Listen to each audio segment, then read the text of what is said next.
सत्संग।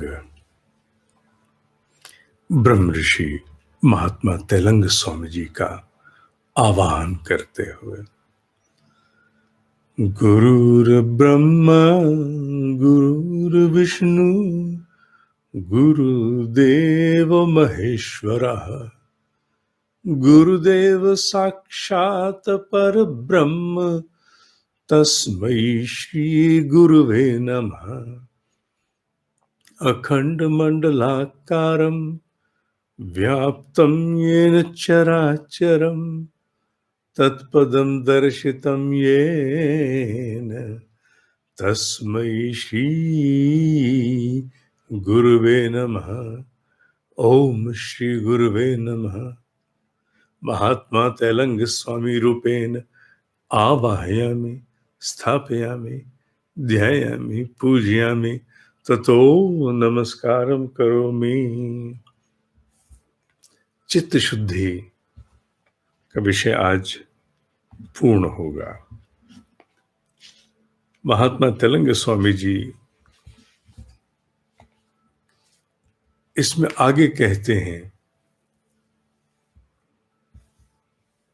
परमात्मा प्राणी मात्र में आत्मा रूप स्थित है। ये सत्य है, पर जब तक केवल पुस्तकों तक ये ज्ञान सीमित रहेगा, मात्र कहने में आएगा, तब तक बात बनेगी नहीं। इसे अपने भीतर व्यवहार स्वरूप में लाने से आत्मवत् सर्वभूतेषु, मेरी ही प्रकार की आत्मा, पहले अपने आप को भी तो सजगता में इकट्ठा करना है ना हमें। मेरी ही प्रकार की आत्मा, मेरी ही प्रकार की सजगता, अस्तित्व समस्त प्राणी मात्र में है। महात्मा जी तो एक कदम और आगे जाके कहते हैं कि सब जगह जड़ चेतन, सब जो दिख रहा है सब जगह वही है। प्राणी मात्र की बात पहले लें तो प्राणी मात्र में जब वो आत्मवत् सर्वभूतेषु का भाव आना आरंभ हो जाए तो चित्त शुद्धि होना सहज हो जाता है, चूंकि भेद समाप्त हो जाता है। जहां भेद समाप्त, वहां ईर्ष्या, द्वेष, क्रोध, काम, विघटन समाप्त। संभावनाएं जन्म ले लेती हैं जहां से मनुष्य का आत्मोत्कर्ष और प्रगाढ़ हो जाता है। एक अध्यापक के नाते में यहां जोड़ता हूं कुछ अपनी ओर से। ये तो ब्रह्म ऋषि के वाक्य हैं, अकाट्य हैं, इनको छेड़ा नहीं जा सकता, पर लौकिक स्तर पर आए। ये सत्य है, आत्मवत् सर्वभूतेषु होते हुए भी सामान्य स्तर पर व्यवहार करते समय हमें विवेक अवश्य बीच में लाना होगा। केवल बह जाएं, संभवतः उससे एक व्यवहारिक स्तर पर न्याय नहीं होगा। व्यवहारिक स्तर पर न्याय भी हो, इसके लिए आवश्यक है कि कहीं ना कहीं एक बाहरी सजगता का भाव बना रहे। ईशा उपनिषद में संभूति और असंभूति, असंभूति के साथ भी पूरा न्याय करना है। ब्रह्म ऋषि के वाक्य में कुछ छेड़ नहीं सकते हम, पर वो ब्रह्म ऋषि है भाई, वो उस अवस्था को प्राप्त है। उनके पास अधिकार है कि सामने वाले के विचारों को पहले बदल दें, सामने वाले के भाव बदल डालें, कुछ भी कर डालें। वो आत्मवत् सर्वभूतेषु को जी रहे हैं क्योंकि वो चारों ओर स्वयं प्रवाहित है। उन्हें अपनी आत्मा का ही विस्तार दिख रहा है, उन्हें और कुछ दिख नहीं रहा। हम जो अभी उस अवस्था को प्राप्त नहीं हुए, पर चित्त शुद्धि के अभ्यासों में हम लगे हैं, अपनी साधना, अपने आत्म परिष्कार में हम लगे हुए हैं, आगे बढ़ रहे हैं। उस यात्रा में चलते समय हमें व्यवहारिकता का, विवेक का सहारा लेना पड़ेगा। अन्यथा अन्यथा बाहर का जगत अभी तैयार नहीं है और हम केवल उसी रूप में ही व्यवहार आरंभ कर दें बिना विवेक का सहारा लिए, तो कई बार ऐसे में अनीति को भी बढ़ावा मिल जाता है, अनीति उठ पड़ती है। बहुत से लोग ऐसी अवस्था में बहुत कुछ टेकन फॉर ग्रांटेड ले लेते हैं। हाँ, इससे तो कोई उत्तर आने वाला नहीं है, जो मन में आए करेंगे। तो आत्मवत् सर्वभूतेषु का भाव जहां एक तरफ सुनिश्चित करता है कि अब यह आत्म साक्षात्कार के लिए हो गया, तैयार है, जहां एक तरफ ये भाव आत्म साक्षात्कार के उपरांत ही भाव बचता है और कोई भाव बचता ही नहीं है, वहीं व्यवहारिक स्तर पर आवश्यकता है कि जब तक उन अवस्थाओं को हम प्राप्त नहीं हुए तब तक अत्यंत व्यवहारिक और विवेकपूर्ण रूप से बाहर की दुनिया से व्यवहार करना होगा, अन्यथा हित के स्थान पर अहित साधन होगा। ये एक अध्यापक ने जोड़ा है। ब्रह्म ऋषि को तो हम बदल ही नहीं सकते। ब्रह्म ऋषि जो कह गया वो तो आकाश में लिखा है, उसके तो अपने भीतर का सत्य है। स्वामी विवेकानंद को भी स्वामी रामकृष्ण परमहंस ने छू करके जब वो अवस्थाएं प्रदान की थी, तो कहते हैं कि उन्हें सड़क के किनारे की रेलिंग में भी ब्रह्म दिखता था। बड़ी विचित्र अवस्था में चले गए थे। फिर वो अवस्था स्वामी रामकृष्ण परमहंस ने वापस ली उनसे। उन्होंने कहा, जान लिया ना कि सर्वत्र वही है, जहां देखोगे वहीं परमात्मा है, कहां नहीं है वो, जान लिया ना। अभी तुझे व्यवहारिक स्तर पर जीवन जीना है, अभी तुझे भ्रमण करना, परिव्रज्या करनी है। वो ब्रह्म ऋषि थे, देख रहे थे अभी ये शिकागो जाएगा, देश विदेश जाएगा, इसलिए आवश्यक है कि इसे उस अवस्था से मैं लाऊं जिससे बाहर की परिस्थितियों के साथ न्याय कर सके, वैसा आचरण कर सके। ब्रह्म ऋषि का वाक्य अकाट्य है, वहीं अध्यापक की ओर से भी एक छोटा सा पुट जो आज की वर्तमान अवस्था के साथ न्याय करता है, वो जोड़ा गया है।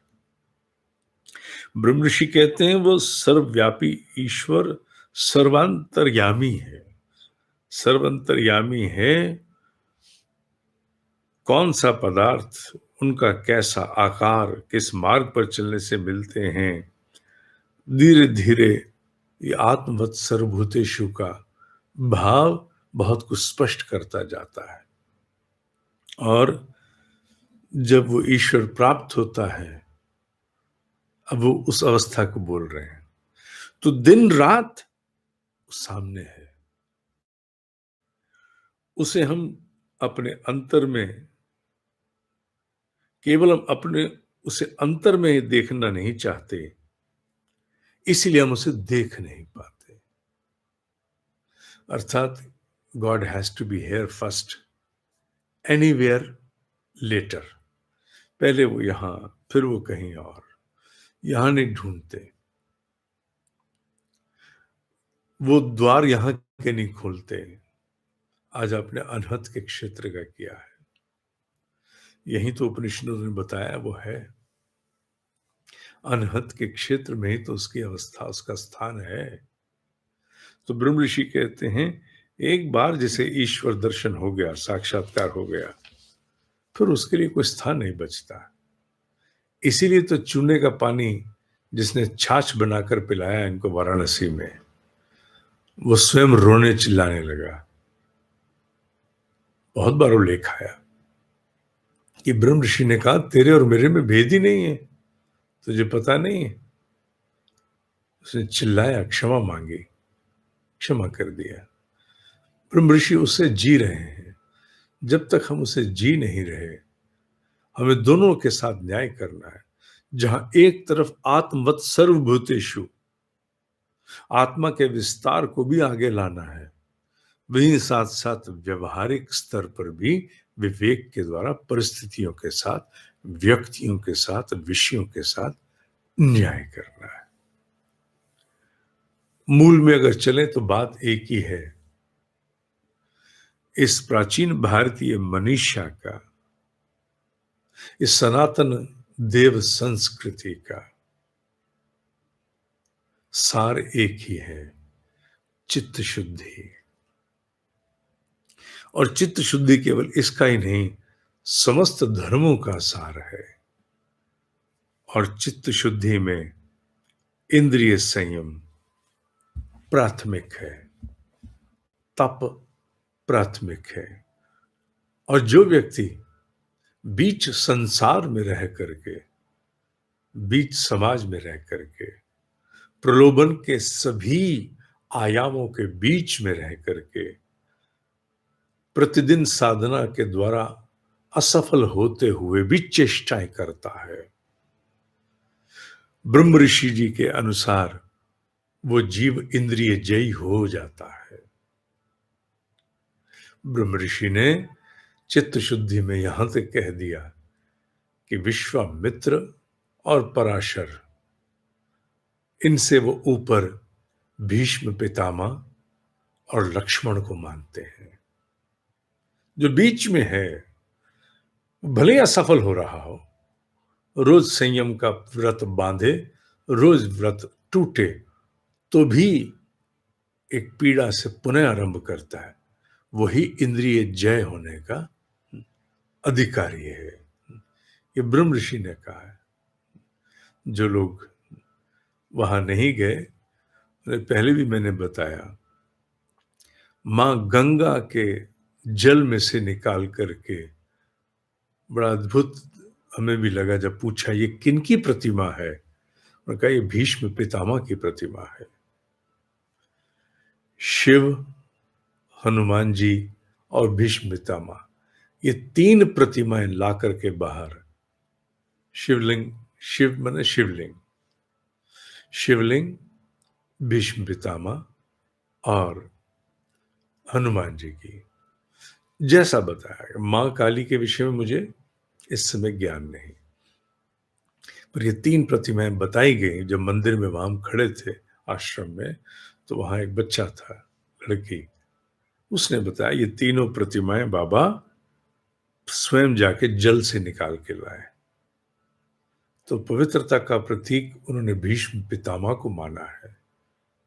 और हमारे यहाँ तो ये मान्यता भी है कि जब श्राद्ध के दिन होते हैं, तो उन दिनों पूर्वजों को जल देने से पूर्व भीष्म पितामह को भी जल दिया जाता है।